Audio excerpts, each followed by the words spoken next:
Bueno, antes de que empiece el cine,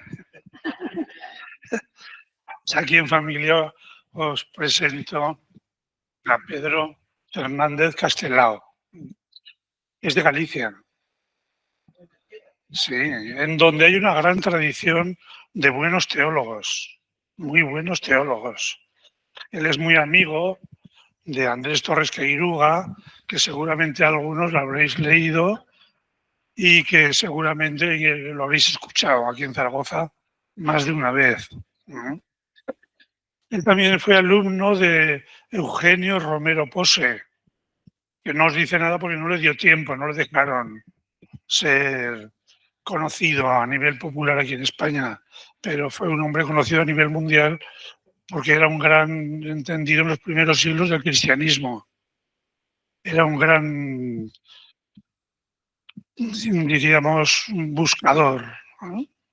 Buscador, investigador, escudriñador de esos textos de los primeros siglos del cristianismo. Y se empeñaron en hacerlo obispo. Y bueno, no vamos a seguir por ahí por esa línea. Aquí entre nosotros diremos que le encargaron de cosas que le dedicó mucho tiempo y murió muy joven de tanto trabajar y tanto fumar, ¿no? Las dos cosas. Y bueno, es que yo me pongo tierno, porque fuimos muy amigos en nuestros tiempos con discípulos, y ha habido otros también, además de Andrés Torres Queiruga y Eugenio Romero.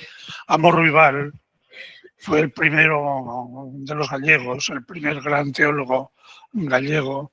Pero luego hay una escuela de muy buenos profesores de teología y de filosofía.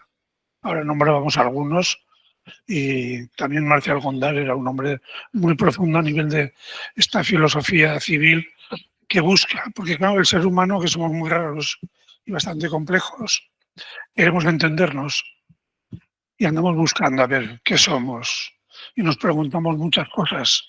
Y cuando hemos encontrado algo que nos parece muy importante, descubrimos que es únicamente un peldaño de la larga escalera que lleva a nuestro pequeño conocimiento y a nuestra gran escalera de anhelos, de muchos anhelos. La primera parte es la que estudia, bueno, muchas ramas de la ciencia, porque ahí tenéis a Atapuerca, ¿no? Pues ahí tenemos a Atapuerca, ¿no? Como Atapuerca hay cientos de investigadores dedicados a ver qué es lo que nos separa de los ancestros nuestros, de los homínidos y de toda esa rama de la paleontología y demás, ¿no? Bueno, pero hay una parte de ella que se dedica a ver qué somos, diríamos en términos clásicos, en esencia. ¿Qué somos en esencia los humanos? Y ahí es donde empieza la antropología filosófica. A eso ya se dedica Pedro. Dentro de qué somos los seres humanos, ¿a qué aspiramos? Y ahí dentro de la antropología pues hay una rama que es también la ética. Pero luego llegamos los creyentes y decimos, ¿y esto cómo lo vimos con Dios? ¿Qué significa Dios para el ser humano? Y entonces tenemos que estudiar al ser humano para decir, pues, y Dios lo debió estudiar también, porque llegó a la conclusión de que con el ser humano la única manera de entenderse es haciéndose como él. Y por eso se encarnó, para hablar nuestro idioma, ¿no? Y esa es la antropología filosófica. Y también desde allí decimos, ¿y Dios qué le puede significar al ser humano? ¿Y cómo le puede ayudar Dios al ser humano a ser eso que anhela y que busca? Pues eso es precioso, apasionante, es la antropología teológica, ¿no? A esas dos ramas se dedica él fundamentalmente. Y en medio está la historia de la filosofía y de la teología, que nos explican cómo esto lo hemos ido entendiendo a lo largo de los años. Pues Pedro sabe mucho, sabe tanto que para que un gallego triunfe en Madrid, ¿cómo será? ¿No? Pues, y él ha triunfado y está ahí dando clases en la Universidad de Comillas en Madrid, ¿no? Pues Pedro, bienvenido a Zaragoza y esperamos verte alguna vez más. Y gracias por venir. Muchísimas gracias por la presentación. ¿Se escucha bien? Sí. Estupendo. Bueno, antes de nada quisiera agradecer la invitación a José María Recio y a José Ángel Jimena por traerme y por situarme, digamos, en este ambiente familiar, si me lo permitís, eclesial, a la hora de rendir homenaje al fundador, ¿no?, del Centro Berit, y también de profundizar en cuestiones teológicas de una manera que de alguna forma nos pueda ser significativa respecto del contenido de lo que podamos decir y pensar aquí, y al mismo tiempo en relación explícita con el mundo real en el que vivimos. Porque a veces nos encontramos tanto en la reflexión teológica, como en análisis filosóficos, como en discursos eclesiales, con una especie de discurso puro, perfecto, pero en muchos casos o muy alejado de la realidad, o desencarnado, o completamente carente de significación para la vida real y concreta. Entonces, lo que me gustaría intentar esta tarde con todos vosotros, y desde luego pues también dejando un razonable tiempo para el diálogo, para preguntas, para cuestiones, no quiero hacer una reflexión cerrada, es justamente intentar profundizar, este es el título que me dieron, en algunas cuestiones actuales de teología sistemática. Y para eso lo primero que me gustaría hacer es empezar por el principio y, por lo tanto, exponer qué me parece que es la teología, cómo podemos tratar con ella, qué es la teología sistemática y cuáles son esas cuestiones que de alguna manera voy a subrayar para establecer, digamos, el diálogo y la actualización de la que os hablo. La teología se puede definir de muchas maneras. A mí me gusta hacerlo de tres formas. La primera de ellas es haciendo mención de uno de los grandes teólogos de Occidente en el inicio del segundo milenio, que es Anselmo de Canterbury. Anselmo de Canterbury dijo que la teología, digamos, la reflexión teológica, es la fe que busca intelección. Fides quaerens intellectum. La fe que busca intelección. La fe que busca comprender. Y esto de alguna manera nos pone ya en la pista de uno de los rasgos fundamentales que nos puede acercar al quehacer ordinario de la teología en toda la historia del cristianismo. ¿Por qué? Porque la teología en el fondo es justamente, está motivada por el impulso de la fe, es decir, de esa entrega confiada, de esa apertura al misterio de Dios, de esa con naturalidad con aquello que trasciende la totalidad de lo que existe y que nosotros percibimos cerca y encarnado en lo acontecido en Jesucristo, digamos, el impulso de esa fe, de esa apertura y de esa entrega, en diálogo con la razón, es decir, con el esfuerzo por comprender aquello que creemos. Por lo tanto, todas esas veces que se escuchan como realidades antagonistas, la fe y la razón, como si fuesen dos dimensiones que se encuentran en un estado de combate o de oposición, nada más alejado de la realidad, porque el propio ejercicio de la teología está llamado de alguna manera a que la fe sea iluminada con el ejercicio de la comprensión y el ejercicio de la comprensión profundizado justamente con esa apertura de la fe. Por eso me parece que esta primera definición de Anselmo de Canterbury, fides quaerens intellectum, fe que busca comprender, la fe que busca intelección, es una clara o por lo menos prometedora forma de acercarnos de manera breve y sintética al quehacer teológico. La segunda definición de teología la quiero extraer ahora de un teólogo al que le tengo mucha simpatía. Es un teólogo luterano, nació en 1886, murió en 1965, fue el primer profesor universitario alemán expulsado por el régimen nazi cuando el nacionalsocialismo se hizo con el poder después de unas elecciones democráticas en Alemania, el primer tercio del siglo XX, y fue expulsado por discrepancias, por lo que él percibía ya incipientemente, pero de forma muy clara, por el carácter demoníaco, digamos, del nacionalsocialismo. Es un teólogo luterano, se llama Paul Tillich, y define la teología como la exposición metódica de los contenidos de la fe cristiana. Creo que es una exposición y creo que es, digamos, una definición muy clara y también muy pedagógica a la hora de situarnos. Porque, ¿qué es lo que haría el teólogo? ¿Qué es lo que haría la teología en el seno de la Iglesia y en relación con la sociedad? Pues exponer metódicamente los contenidos de la fe cristiana. Es decir, hay algo que nosotros creemos, realidades que ciertamente vinculadas al misterio de Dios, vinculadas a lo acontecido en Jesucristo, sin embargo tienen un cierto despliegue. ¿Por qué? Pues porque se ramifican en determinadas consecuencias que articulan el todo de la fe. ¿Qué hace la teología entonces? Es la exposición metódica. Y aquí por metódica tenemos que entender la exposición articulada, la exposición lógica, la exposición que no expone determinadas afirmaciones sin conexión entre ellas, como si se estuviese hablando de una especie de batiburrillo o de acumulación de determinadas afirmaciones. No, no, no. La teología desentraña la lógica interna de la fe. Por lo tanto, creo que acierta Tillich cuando dice que es la exposición metódica de los contenidos de la fe cristiana. En este sentido, me gustaría ofrecerle una tercera definición de qué es teología, con la que me gusta formular en términos tal vez un poco más personales y tratando de buscar una síntesis incluso o una formulación, digamos, más apretada incluso. En este sentido, me gusta decir que la teología es el análisis de la síntesis de la fe. Lo vuelvo a repetir, el análisis de la síntesis de la fe.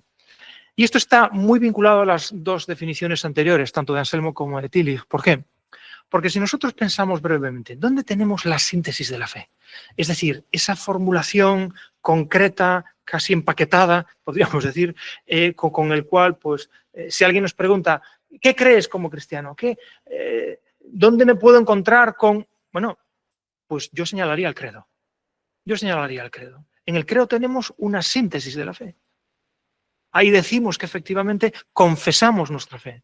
En muchas Eucaristías se oye decir, vamos a rezar el credo. Bueno, el credo no es una oración, ¿verdad? El credo no se reza. Se reza el Padre Nuestro, se reza el Ave María, se reza cualquier otro tipo de oración. El credo se confiesa, porque no es una oración, es una profesión de fe. Es dar razón de aquello que articula internamente esa apertura, esa donación, ese acto de fe, en lo que la teología clásica llama la fides qua, ¿verdad? Es decir, esa estructura de apertura del ser humano al misterio de Dios.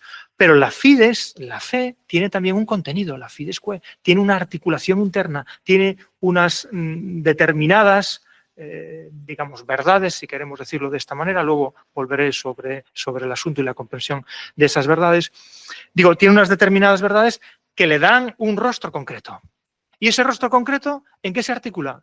Pues en los artículos básicos. Creo en Dios, Padre Todopoderoso, Creador del cielo y de la tierra, creo en Jesucristo, con la Iglesia, con el Espíritu Santo, creo en la vida eterna, etcétera, etcétera, etcétera. Y ahí tenemos dos formulaciones muy relacionadas entre sí, tradicionales y que se recitan y se confiesan en la liturgia, el credo apostólico, la versión breve, por decirlo así, y el niceno constantinopolitano, en el cual hay bueno, pues diferencias sobre todo en afirmaciones cristológicas y trinitarias. Me decía José Ángel que en la conferencia pasada del obispo Brotons pues se desarrolló justamente la fe de Nicea, ¿no?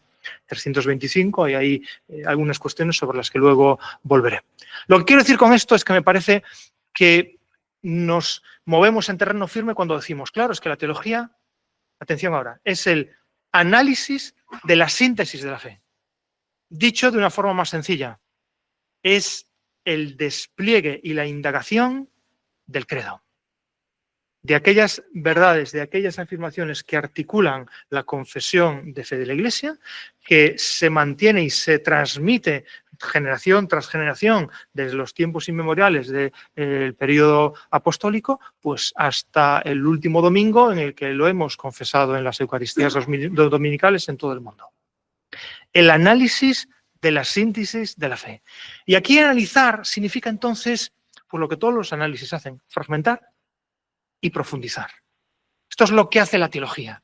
Por eso, la teología sistemática, de alguna manera, se divide en determinadas disciplinas que cogen, por ejemplo, vamos a ver, si uno quiere indagar, analizar y ver cuáles son las implicaciones del primer artículo del credo, creo en Dios, Padre Todopoderoso, Creador del cielo y de la tierra, pues a lo mejor tiene que estar atento y tiene que estar familiarizado con toda aquella sabiduría humana, con todas aquellas investigaciones científicas que nos digan algo sobre la totalidad de lo que existe, sobre el cielo y la tierra, sobre el universo, sobre la cosmología. Y esto es una perspectiva muy interesante. ¿Por qué? Porque si efectivamente queremos hacer un análisis adecuado de la fe y la confesión de fe se mantiene inmutable a lo largo de los siglos porque la vamos transmitiendo de generación en generación y llega a nuestros días, probablemente no nos cueste ya ahora mucho caer en la cuenta de que las ciencias que en un determinado momento estudian la totalidad de lo que existe, el cielo y la tierra, el cosmos y el universo, son radicalmente distintas si pensamos en el siglo IV, si pensamos en el siglo XIII o si pensamos en el siglo XXI.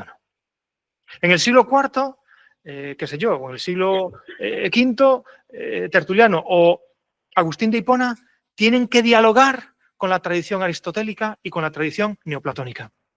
En el siglo XIII, Tomás de Aquino y Buenaventura tienen que dialogar para analizar, profundizar y desarrollar esta afirmación implícita en el primer artículo del credo, creo en Dios, Padre Todopoderoso, Creador del cielo y de la tierra, con el sistema aristotélico que desembarca en Occidente con las traducciones al latín del Aristóteles desconocido por la antigüedad.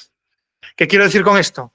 Pues que si en el siglo XVI alguien coetáneo, qué sé yo, a Galileo o después a Kepler, después a Newton, después a Einstein y alguien coetáneo a nosotros quiere explicar actualmente, analizar, penetrar y profundizar en aquello que se encuentra implícito en el primer artículo del credo, creo en Dios, Padre Todopoderoso, Creador del cielo y de la tierra, no lo puede hacer sirviéndose de una reflexión teológica realizada en el siglo XIII o sirviéndose únicamente en una reflexión teológica realizada en el siglo V o en el siglo IV. ¿En relación con qué? Con disciplinas y conciencias que ya no responden a lo que la sabiduría de la humanidad maneja hoy como una, digamos, un terreno sólido a la hora de comprender pues, las leyes fundamentales que rigen la materia, la energía, etcétera, etcétera, etcétera. ¿Qué quiero decir con esto? Lo que quiero decir con esto es algo muy sencillo y que me parece que se entiende perfectamente.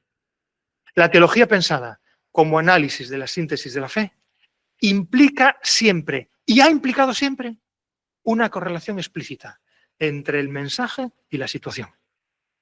Es decir, siempre la confesión de fe ha estado en relación directa con el momento, con la circunstancia, con la historia, con la filosofía, con la ciencia, con el saber del tiempo que articula y da sentido a la cosmovisión propia de aquellos que profesan esa fe o bien de aquellos que contradicen y combaten esa fe.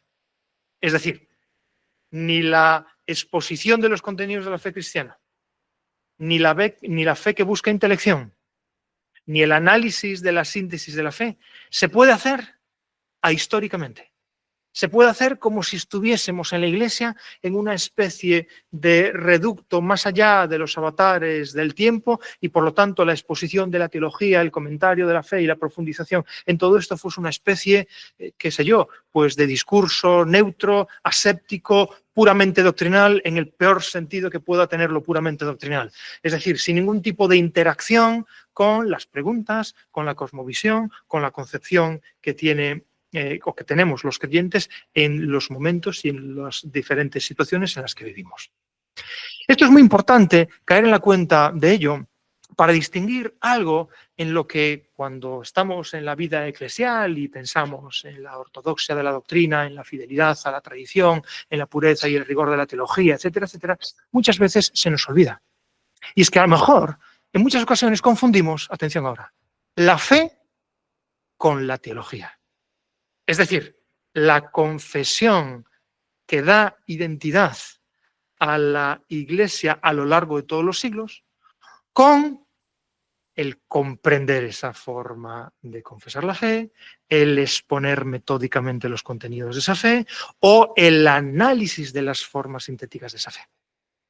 Y es que no podemos confundir la fe de la Iglesia con las formulaciones teológicas que en cada momento de la historia intentan hacerla significativa, intentan hacerla creíble, intentan en el fondo reproducir en toda la comunidad eclesial algo que es absolutamente inevitable y necesario en toda la vida personal de fe, que es el proceso de personalización. Uno no recibe la fe de la Iglesia como una especie de rueda de molino, como un bloque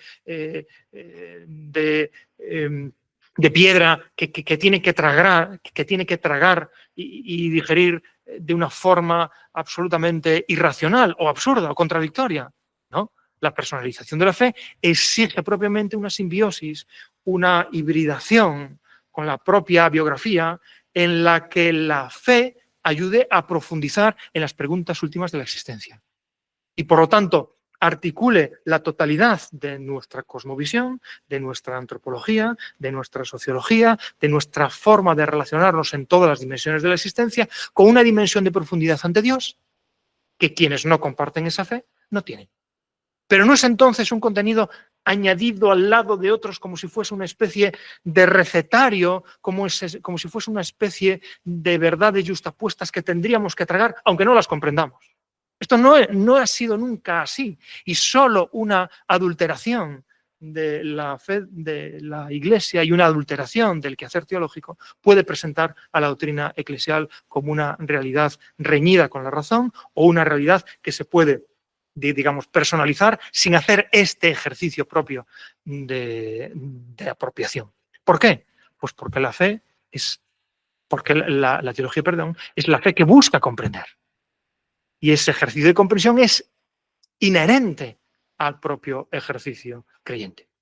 Entonces, en este punto es en el que quiero mostrar el carácter esencialmente histórico que tiene el desarrollo de la teología y la propia inculturación de la fe y la propia personalización de la fe.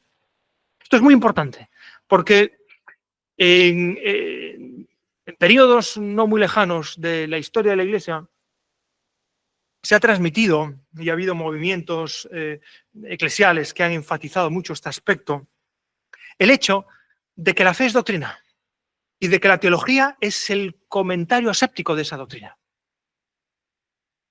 Se han podido leer en los últimos días el discurso que el Papa León XIV ha hecho ante la Academia Vaticana Centésimos Annus Pro Pontifice.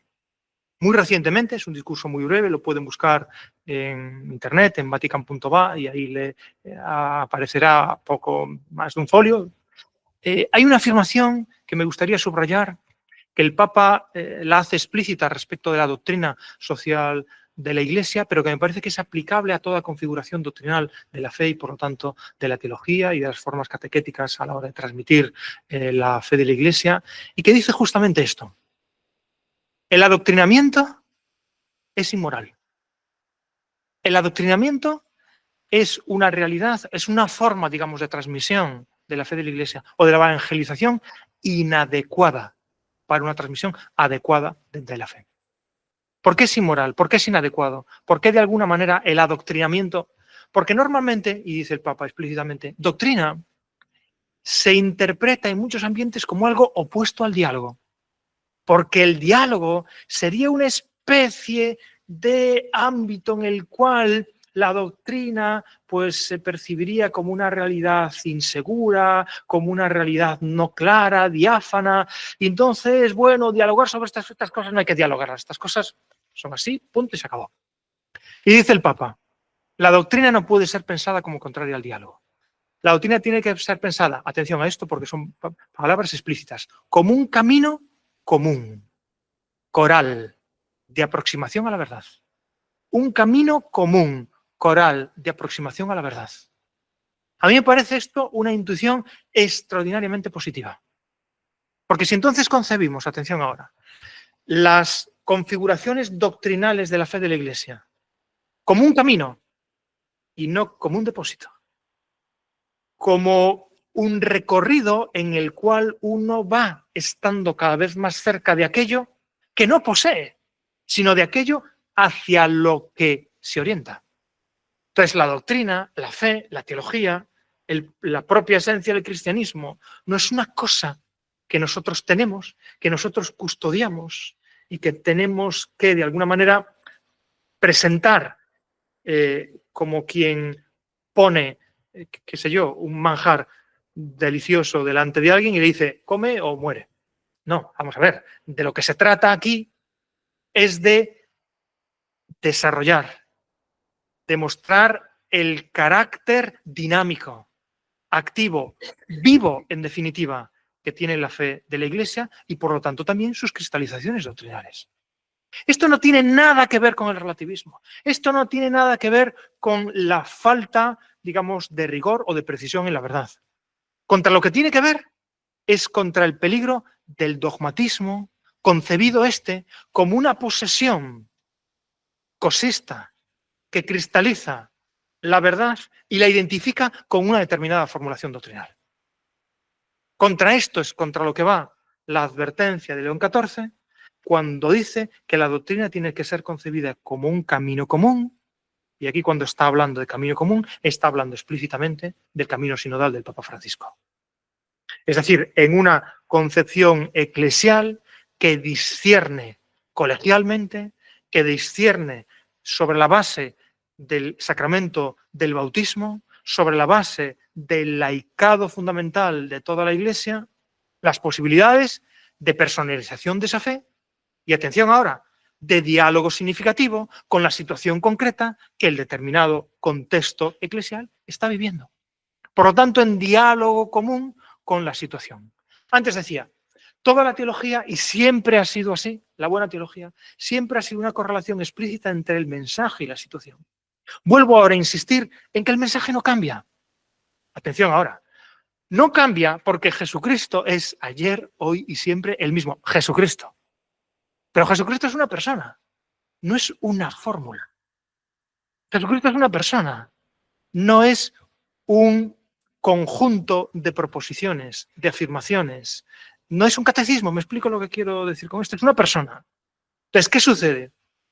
Que la referencia que no cambia jamás en toda la historia del cristianismo, porque siempre hacemos memoria de él, porque siempre actualizamos su presencia entre nosotros, porque siempre invocamos la anticipación de la resurrección en la liturgia pascual, etcétera, etcétera. Lo que nunca cambia es lo acontecido en la vida y en la muerte y en la resurrección de Cristo.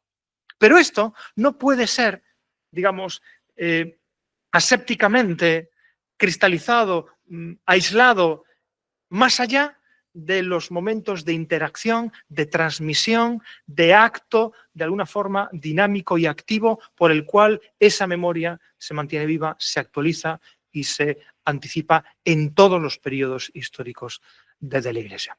¿Qué hace la teología entonces? La teología justamente es el ejercicio de actualización de eso que nunca cambia.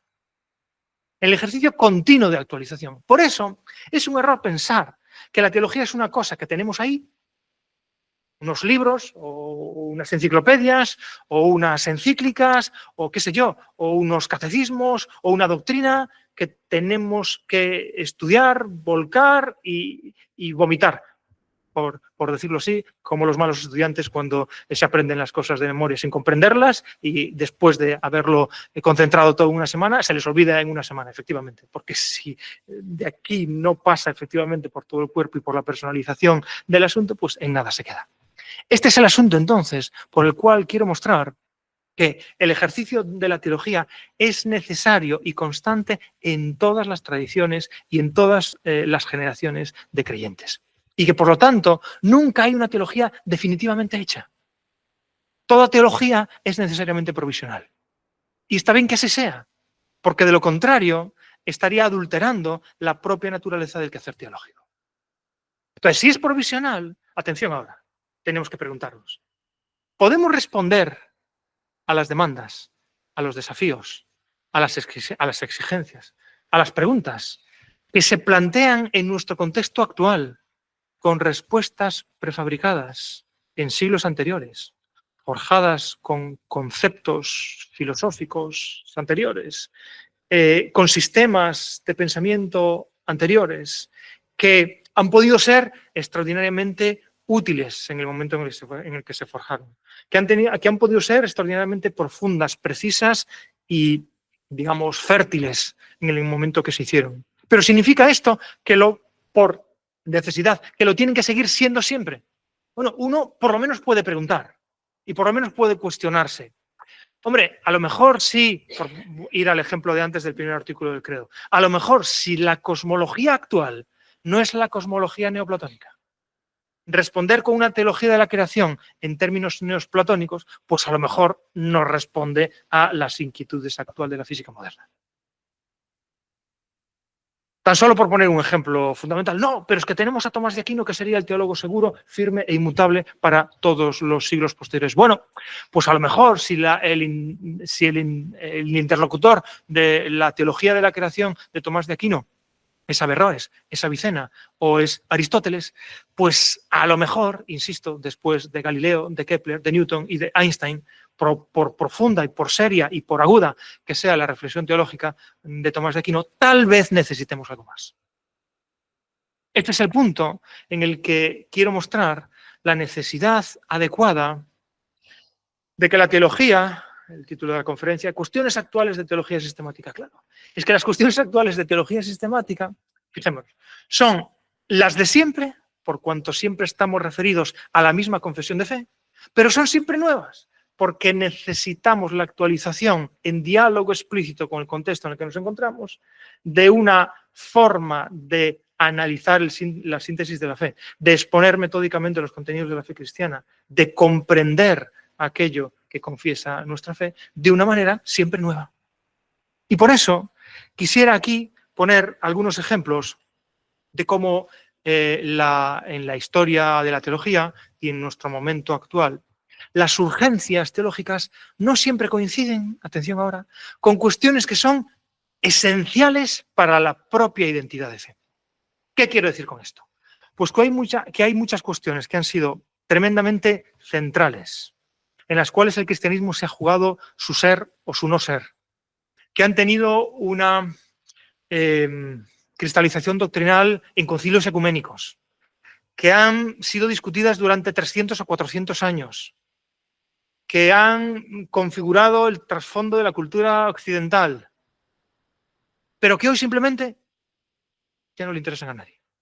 O le interesan a muy pocos que pueden estar vinculados a contextos eclesiales y más en concreto a contextos académicos en los que se adquiere conciencia de lo importantes que han sido esas cuestiones, pero mi pregunta es, pero toda esa importancia hay que contrastarla con el momento actual que está viviendo la Iglesia. Y voy a poner 3 ejemplos que espero, lógicamente los tenía preparados antes de llegar aquí y que espero que se entiendan en el mejor sentido. ¿Por qué? Pues porque justamente me decían, ¿verdad?, que la conferencia anterior había tratado sobre el Concilio de Nicea. Me imagino entonces sobre el concepto de homoousios, sobre la consustancialidad del Hijo respecto del Padre y conmemorando los 1700 años del Concilio de Nicea, al cual no le quiero quitar ningún tipo de importancia, más bien al contrario. Me parece que es uno de los ejemplos máximos en los cuales, fijémonos ahora, la Iglesia amplió explícitamente la confesión de fe. Es decir, metió palabras explícitas y de un contexto filosófico inicialmente no del todo claro, con términos de la misma sustancialidad, homoousios, de la misma naturaleza que el Padre, para indagar en el misterio último de la identidad de Jesucristo. Entonces, esto es un punto especialmente significativo, que duda cabe, del cual hay que hacer memoria y justamente cuando se cumplen esos 1700 años. Pero ahora, y dicho esto, y salvaguardando toda la importancia que tengan los libros que se están publicando y las investigaciones y seguramente la conferencia brillante del obispo Brotons que antecede en este ciclo, ahora, poniendo todo esto en su lugar, la pregunta sincera que me gustaría hacerles esta tarde es, sus hijos, sus vecinos, sus compañeros de parroquia, ustedes mismos, pierden el sueño por el Concilio de Nicea, por el homoousios, o por... Me explico lo que quiero decir.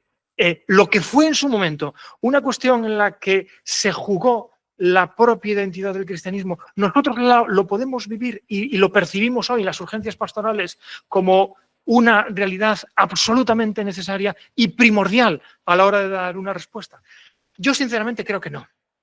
Por lo menos en la urgencia, o sea, no creo que hoy ninguno de nuestros coetáneos se debata en si se hace cristiano, si se acerca a la iglesia, si se decide entrar en una vida comunitaria o frecuentar los sacramentos, no sé qué, no creo que tenga su momento de discernimiento en el análisis del homoousios.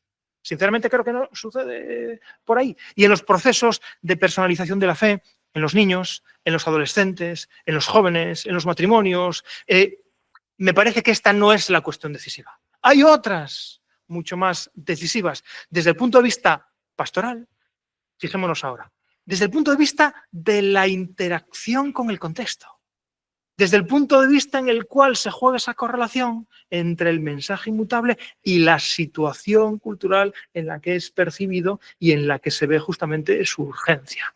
Entonces, atención a esto, porque les ponía el ejemplo del homoousios, de la Trinidad, de la cristología en este punto, no para quitarle importancia doctrinal, por supuesto que la tiene, pero sí para amortiguar tal vez un poco esa urgencia pastoral. Me parece que no hay ahí una puerta de acceso en la que se juegue el ser o no ser en la pastoral, insisto, en la transmisión, en la presencia pública de la Iglesia, hoy el acceso o el estar fuera de la propia comunidad eclesial. Otro de ellos es el tema de la justificación. Cuando yo hoy digo, y hablo a adolescentes o me refiero a alumnos en la universidad, y hablo de la justificación, para vosotros, ¿qué es la justificación? Pues unos me dicen, la justificación es encontrar razones rápidas para excusarse por algo que he hecho. Me justifico ante mis padres, me justifico cuando llego tarde a clase, me justifico porque no he estudiado el examen. Encontrar una justificación es encontrar motivos que me libren de culpa. Y otros me dicen, no, la justificación es eso que tengo que hacer cuando estoy con un documento de Word y quiero poner el texto justificado, claro. Lo puedo poner justificar a la derecha, a la izquierda, justificación central. La justificación es aquello que hacemos con los textos de Word. Nadie me dice que la justificación es el punto central que marcó la reforma luterana en el siglo XVI, con el cual el Concilio de Trento, etcétera, Lutero, Pablo, tal. No, nadie me habla de la justificación en Agustín en relación con Pelagio, nadie me habla de la justificación de las cartas paulinas, nadie me habla de Lutero. Y nadie puede decir, no, es que la justificación no ha sido uno de los puntos o cuestiones teológicas centrales en la historia de la teología, en las cuales la teología sistemática del momento ha tenido que, digamos, emplear. Claro que sí, pero, insisto, ¿volvemos a percibir en nuestro contexto que la justificación es un tema de...? Yo creo que no. Yo creo que sinceramente que no. Y probablemente ni siquiera en Centro Europa, ni siquiera en Alemania, ni siquiera en los contextos de división luterana, tal. Sobre todo por una razón. El 31 de octubre de 1999, al más alto nivel por parte de las iglesias luteranas y por parte de la Iglesia Católica, se firmó un acuerdo ecuménico sobre la justificación que ya no da lugar a ninguna condena mutua. Muy poca gente en la Iglesia Católica se ha enterado de este acuerdo. Ha tenido muy poca trascendencia. La razón es muy sencilla. ¿Por qué ha dejado de tener trascendencia la pregunta? ¿Por qué ha dejado de percibirse con el paso de estos últimos 500 años pues la urgencia fundamental en la que ahí se juega? Homoousios, justificación. Pensemos ahora en todo lo que ha sucedido con los 200 últimos años de crítica bíblica y los géneros literarios y la inerrancia. Yo creo que eso también ha quedado un poquito desfasado como uno de los temas candentes en los cuales, no quiero decir que este tema bíblico esté solucionado, todavía hay mucho que hacer porque todavía hay mucho fundamentalismo encriptado, dice Andrés Torres Quiruga, fundamentalismo encriptado, no somos conscientes de él, pero seguimos leyendo, transmitiendo, interpretando la Biblia al pie de la letra. Pero en cualquier caso, el tema como discusión teológica, después de la aceptación de los métodos histórico-críticos, después de la apertura de la exégesis católica y la confluencia con, ecuménica, con exégetas protestantes, se ha avanzado extraordinariamente a la hora de comprender la revelación, a la hora de leer la escritura, a la hora de... No hay que coger nada más que cualquier Biblia refrendada por la Conferencia Episcopal y sin ningún tipo de sospecha de heterodoxa, y leer las introducciones que tiene y las notas a pie de página para darse cuenta de lo que es una hermenéutica actualizada de la palabra de Dios. Con estos 3 ejemplos, ¿qué quiero decir simplemente? Pues que las cuestiones urgentes de la teología sistemática cambian durante el tiempo y de alguna manera tendremos que identificar nosotros en nuestro contexto adecuado cuáles son esas urgentes cuestiones que la teología tiene que clarificar, cuáles son esos nudos que hay que deshacer, cuáles son esos entuertos que tenemos que clarificar para efectivamente posibilitar la evangelización. La teología no es querigma. La teología ciertamente tenemos que diferenciarla del anuncio del evangelio. No, claro, uno no se va a salvar por haber leído libros de teología. Salvar así se salva por la práctica del amor. Y por lo tanto, por una vida cristiana de entrega y de no estar centrado en uno mismo, sino en otro, por la dinámica del reino, ciertamente. La teología no es un instrumento de salvación. Pero la teología ayuda muchísimo a saber qué significa salvación, a saber qué es propiamente el anuncio, a indagar cómo, de alguna manera, dónde debemos poner el peso y qué, digamos, malos entendidos hay que deshacer para que el anuncio y la personalización de la fe pueda ser posible en un determinado momento. Este es el punto en el que quisiera recordar en los últimos 12 años de pontificado del Papa Francisco, en el cual, a mi modo de ver, el Papa Francisco dice una cosa genial, y que yo creo que con el paso del tiempo se irá poniendo en valor, se irá destacando y apreciando todavía más de lo que ha sido hasta ahora.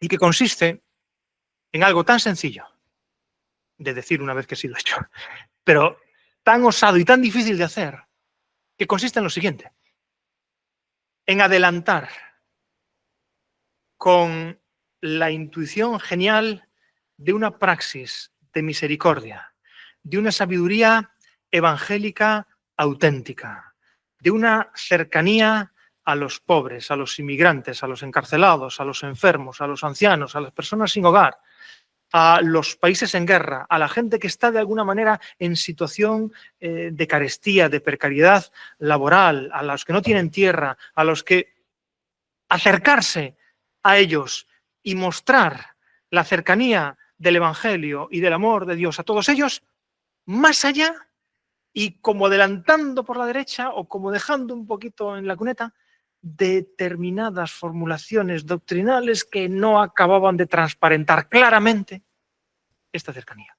Un ejemplo muy concreto. Cuando el Papa Francisco, después de la primera jornada de la juventud a la que él asiste en Río de Janeiro, le pregunta una periodista brasileña, al final del encuentro con los periodistas en la cabina del avión que lo trae de regreso a Roma: ¿qué piensas sobre las personas homosexuales? Él dice: si una persona homosexual busca sinceramente a Dios, ¿quién soy yo para juzgarla? Quiero fijarme justamente en algo que me parece muy claro, y es que el quién soy yo para juzgarla muestra entonces una cercanía, una apertura, una acogida, una disposición del obispo de Roma, del romano pontífice, por decirlo en términos del Concilio Vaticano I, del sucesor de Pedro, del vicario de Cristo en la tierra, por utilizar el título más... una cercanía, una actitud que, sin modificar, sin necesidad de ningún planteamiento teórico doctrinal, desplaza el acento a la hora de mostrar que el Evangelio tiene que estar cerca de las personas que más lo necesitan y que son rechazadas por su propia orientación sexual, por algo que no han elegido y que las pone en una situación difícil, y que después ya hablaremos de cualquier otra cosa. Pero lo primero es esa posición de apertura, de cercanía y de alguna manera de acogida. Y luego ya veremos. Entonces, este es el punto, que lo ha hecho en muchas otras cuestiones, que luego después el Dicasterio para la Doctrina de la Fe saca en 2023 el documento Fiducia Súplicas, por las cuales se permite la bendición a parejas de personas homosexuales para que no se sientan excluidas de la comunidad eclesial, sino de alguna manera cercanas a ella. ¿Qué quiero decir con esto? Que aquí tenemos un ejemplo de una de estas cuestiones que desde el punto de vista, digamos, nuclear, esencial de la fe, desde el punto de vista del credo, desde el punto de vista, pues no parece que tenga una complejidad extraordinaria y, qué sé yo, pues necesite de un concilio o de enormes tratados teológicos para adentrarse en el análisis de conceptos implicados. Me parece que no ese es el caso de una cuestión esencialmente compleja desde el punto de vista de la confesión de fe. Pero, sin embargo, ¿cuántas personas no conocen ustedes que, por la posición pública de la Iglesia respecto de estas personas, adquieren ellas mismas una posición de cercanía o de rechazo de todo lo que la Iglesia significa, representa y dice? A mí me parece que en este caso concreto tenemos entonces un punto decisivo en el cual la teología sistemática tendrá de alguna manera, con su conocimiento de la Escritura, con su conocimiento de la tradición, con el conocimiento de la historicidad de esta personalización de la fe, en la cual siempre ha de estar activo lo inmutable del mensaje, vuelvo a repetir, Jesús de Nazaret, y lo cambiante de la situación, a la hora de deshacer entuertos, de abrir puertas, de deshacer nudos, de clarificar efectivamente cuáles son las implicaciones de esa síntesis de la fe. La implicación de ser auténticamente cristiano es que, siendo auténticamente cristiano, tengo que condenar, tengo que rechazar, tengo que discriminar a estas personas respecto de la comunidad eclesial porque no pueden ser aceptadas ni admitidas a los sacramentos, ni pueden sentirse en la Iglesia como en su casa. ¿Eso es una consecuencia absolutamente necesaria de la profesión de fe? ¿O es una consecuencia vinculada a determinados presupuestos filosóficos, a determinadas concepciones sexuales heredadas de paradigmas antiguos y necesita a lo mejor aquí determinada cristalización doctrinal, un proceso de actualización al cual la teología sistemática tiene que ayudar a clarificar? Esto, atención, esto último todavía no se ha hecho. Esto último es una de las cuestiones pendientes. ¿Por qué? Porque el Papa Francisco hizo una cosa genial, que es el desplazar el acento, insisto, de las discusiones teóricas, teológicas y tal, a, digamos, al plano de la praxis, al plano del ejercicio de la misericordia eclesial. Y a él no le preocupó excesivamente la primera cuestión. Lo que ahora me planteo yo y quisiera compartir con todos vosotros aquí es si esto de alguna manera no es una de las cuestiones pendientes que tiene el pontificado de León XIV. Es decir, pensar la posibilidad de que pueda haber cambios doctrinales que adecúen la exposición pública de la doctrina de la Iglesia a principios evangélicos innegociables, a principios evangélicos inmutables, a conductas, actitudes y rasgos de la persona de Jesús de Nazaret, que si lo trasladásemos al mundo de hoy, diríamos, ¿Jesús de Nazaret abrazaría, acogería a personas homosexuales? ¿O les diría, fuera, no quiero saber nada de vosotros porque sois unos pervertidos, invertidos? Sino, hay una especie de criterio práctico que el Papa Francisco ha puesto en juego con lo que antes llamaba sabiduría evangélica. Y me parece que ese olfato genial que ha tenido para avanzar, insisto, en la praxis, despreocupándose un poco de la reflexión más teológica y teórica, es algo que a lo mejor ahora un papa canonista, un papa en sintonía con el Papa Francisco, pero muy probablemente con más años de pontificado por delante y con la base del pontificado de Francisco, tenga tarde o temprano que afrontar. Y la cuestión es esta. Porque muy recientemente he escuchado a algún cardenal incluso decir, no, es que la doctrina de la Iglesia es inmutable, no puede cambiar y no ha cambiado nunca. Y uno dice, hombre, lo que no ha cambiado nunca, insisto, es la confesión de fe y Jesús de Nazaret. La doctrina sí. La doctrina sí. Y no hay más que estudiar el Denzinger o no hay más que estudiar historia de la teología e historia de la Iglesia para darse cuenta de todas las formulaciones doctrinales por las cuales la Iglesia, en determinados momentos de la historia, ha sido antisemita. Antisemita. Y ha tenido, respecto del pueblo judío, unas posiciones doctrinales no amigables, por decirlo de una forma suave. En determinados momentos de la historia ha justificado la esclavitud. En determinados momentos de la historia ha estado vigente el principio teológico sistemático, eclesiológico, extra ecclesiam nulla salus. Fuera de la Iglesia no hay salvación. Y aquellos que pertenecen a otras religiones se condenan, aquellos que no están bautizados se condenan. Y esto era un principio doctrinal que en el momento se percibía como innegociable. En otros momentos ha estado en contra de la libertad de conciencia, de los derechos humanos con la Revolución Francesa, de la separación entre la Iglesia y el Estado. ¿Qué quiero decir con esto? Pues que aunque solo sea en estos aspectos particulares, tenemos que honestamente reconocer que las cristalizaciones doctrinales de la Iglesia, al menos en estos puntos, han cambiado, han evolucionado, se han desarrollado. ¿Por qué? Pues porque en interacción continua con una determinada situación social, con una determinada comprensión del ser humano, con una determinada comprensión de la legislación, con una determinada comprensión de la sociedad, etcétera, etcétera, y ahora con una nueva lectura de la Escritura, con una profundización más adecuada en el mensaje evangélico, con una, digamos, concepción evolutiva e histórica de las cristalizaciones de la fe, ha logrado, y esto se ve con mucha claridad en el Concilio Vaticano II, una cristalización doctrinal en muchos puntos diferente a la que había tenido en el Concilio Vaticano I y ya no digamos en concilios anteriores. Por eso no es cierto que la doctrina de la Iglesia sea inmutable. Lo inmutable es el Evangelio, lo inmutable es la confesión de fe y lo inmutable es Jesucristo, pero no las cristalizaciones doctrinales.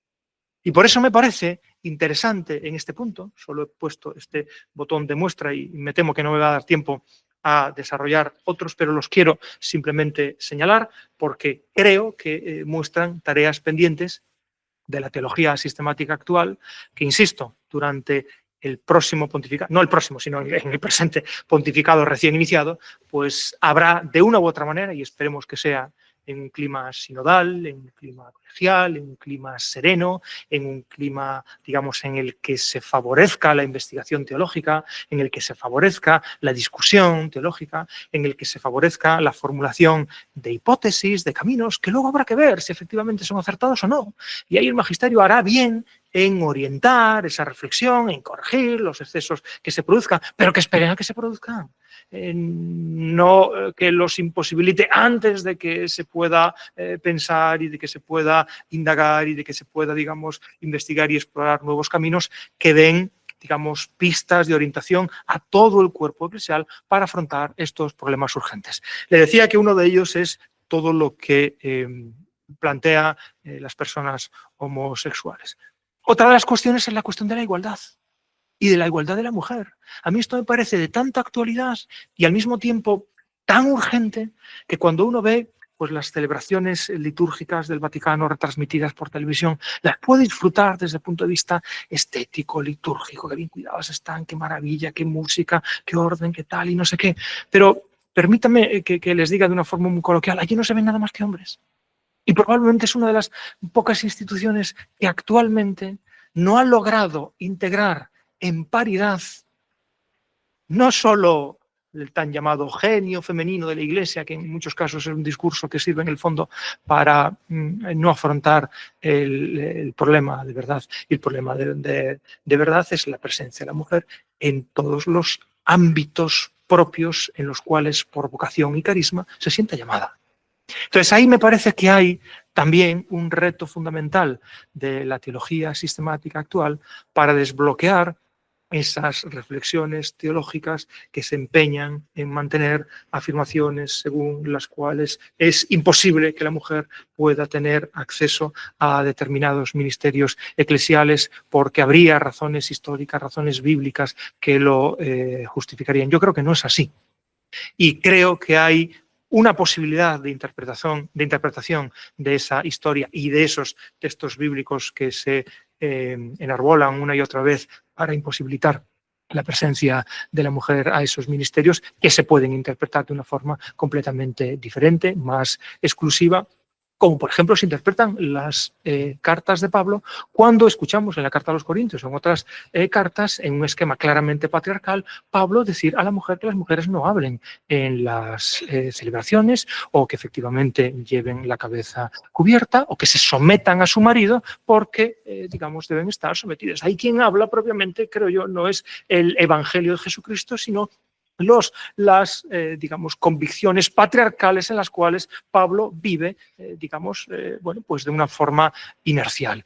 E igual que hoy nos utilizan estos textos para justificar una inequidad, una diferencia ontológica respecto de la dignidad de los derechos y de las posibilidades de las mujeres respecto de los hombres, muy probablemente tampoco se puedan utilizar para otras aplicaciones teológicas, insisto, que las vetan en otros ámbitos eclesiales. Por eso me parece que es uno de los puntos que hay que repensar adecuadamente. ¿Por qué? Pues porque la mujer se ha incorporado al trabajo, porque nuestras hijas estudian en unos ambientes y en unos colegios que, por muy conservadores que sean, no ponen en duda la dignidad ontológica fundamental y sobre todo en las sociedades en las que estamos, en acceso al trabajo, en acceso a la Guardia Civil, en acceso, qué sé yo, a colectivos y a realidades en las cuales hace muy pocas décadas parecía impensable ver presencia femenina. Bueno, pues la Iglesia está ahí como heredando una inercia que, a mi modo de ver, insisto, por lo menos necesita que abra el debate.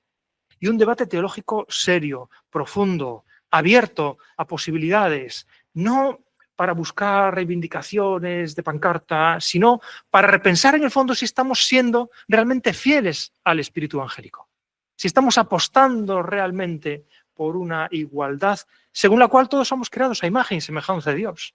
Hembra y varón los creó a imagen y semejanza de Dios a ambos. Y el misterio de la encarnación no dice que Jesús se ha hecho varón, dice que Jesús se ha hecho sarx, o logos sarx egénito, sarx, ser humano, humanidad. Y en el misterio de la encarnación están incluidas también las mujeres, obviamente, igual que están incluidos los chinos y los africanos, y Jesús lo que se hizo fue judío. Hombre blanco, sí, claro, pero están incluidas todas las razas y están incluidos también todos los sexos. ¿Por qué? Ya lo dice Pablo en la carta a los Gálatas, en otro de esos textos luciosos, porque en Cristo Jesús no hay diferencia entre judío o gentil, entre libre o esclavo, o entre hombre y mujer. Yo creo que tenemos ahí, digamos, intuiciones fundamentales como para profundizar en aspectos, insisto, que en la práctica yo creo que de alguna manera se van imponiendo y van cayendo de cajón. Por ejemplo, ¿verdad que seguro que muchas de las que estáis aquí presentes habéis leído las lecturas en las Eucaristías y se lleva haciendo desde hace muchos años? Bueno, pues ha sido el Papa Francisco el que ha modificado la prohibición canónica de que las mujeres puedan leer en las Eucaristías, porque el ministerio del lectorado estaba únicamente reservado para varones. La práctica ya no era esta, me explico, pero la legislación canónica todavía estaba vinculada a eso.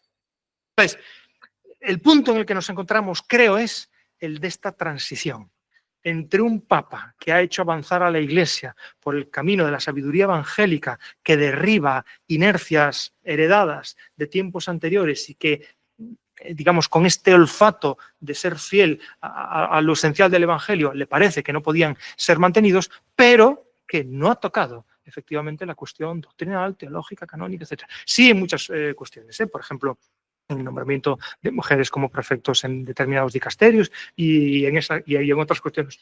Pero esas son más organizativas, esas son más de estructura, ¿no? Entonces, yo creo que por lo menos hay que reabrir el debate y espero que se pueda hacer, insisto, de una forma coral, de una forma armónica y de una forma serena y pacífica, porque es la única posibilidad de que pueda ser fértil. Voy terminando ya, porque ya son las 7:30 y no quiero abusar de vuestra paciencia, ¿verdad? Otro de los temas es la cuestión de las familias. La cuestión de las familias en situación irregular. Ese capítulo 8 del Amoris Laetitia, en el cual hay personas que han vivido su matrimonio con una experiencia de desencuentro, de fracaso, de una segunda oportunidad, en la cual, y probablemente esas personas están cerca de nosotros. A lo mejor tenemos hijos, no sé, o tenemos yernos, o tenemos, bueno, yernos en el caso, bueno, lo quiero decir, o familiares o vecinos en los cuales es una realidad efectiva, igual que pensar la diversidad familiar, ¿a qué llamamos hoy familia? Pues este es un tema, no quiero meterme ahora excesivamente en algo que ya no me va a dar tiempo a concluir, pero como mínimo serían estas tres cuestiones que están continuamente, creo yo, saliendo en medios de comunicación y urgiendo de alguna forma a que la Iglesia pueda repensarlas y pueda de alguna manera articular una nueva respuesta a este punto. Insisto, ¿porque son absolutamente centrales desde el punto de vista de la esencia de la confesión de fe? Pues probablemente no, pero porque son extraordinariamente urgentes si de lo que se trata es de la credibilidad pública de la fe. Extraordinariamente urgentes. Y en estas cuestiones sí que se decide la cercanía o la salida de la Iglesia, porque ahí se está tocando relaciones familiares, ahí se está tocando la identidad más profunda de personas, ahí se está tocando la dignidad de las mujeres en relación con los hombres y sentirse en una igualdad fundamental. Es decir, ahí se están tocando cuestiones en las cuales uno dice, bueno, en la Iglesia me siento como en mi casa o me siento como una realidad ajena y de alguna manera diferente a como me siento en otros ámbitos de la sociedad. Y sobre todo, ¿hay razones absolutamente inmutables e irreformables para que siga siendo así? ¿O eso es una inercia que damos por sentado y hay razones para provocar o para pensar o para de alguna manera promover un cambio al respecto? Por lo menos el debate está sobre la mesa, insisto, me parece que es una de las cuestiones ineludibles que tiene este pontificado. Y con esto te termino ya diciendo únicamente que si la teología es entonces el análisis de la síntesis de la fe, la exposición metódica de los contenidos de la fe cristiana, la fe que busca intelección, en el fondo lo que está buscando la Iglesia con la herramienta de la teología es significatividad. Es decir, que su mensaje, aquello que transmite, aquello en lo que se quiere hacer presente a los hombres y a las mujeres de hoy, es algo que no quiere presentar como optativo, como más o menos, qué sé yo, accesorio, sino como algo central de sus vidas, como algo central de su existencia. Entonces, si no hay significatividad, si no tenemos puentes y canales de diálogo para que se comprenda lo que la Iglesia quiere transmitir, todo ejercicio de pureza doctrinal, todo ejercicio de ortodoxia puede caer completamente en saco roto. ¿Por qué? Porque si se identifica desde fuera la Iglesia como una realidad retrógrada, como una realidad, digamos, injusta, como una comunidad anclada en el pasado, como una, pues es que ya puede ser oro lo que uno tenga que decir, que simplemente no va a ser escuchado, simplemente no va a ser recibido. Por eso termino mi intervención mostrando que estas cuestiones actuales de teología sistemática recuerdan lo que la teología ha sido siempre: la reciprocidad entre el carácter inmutable del mensaje y el carácter siempre cambiante de la situación. Muchísimas gracias.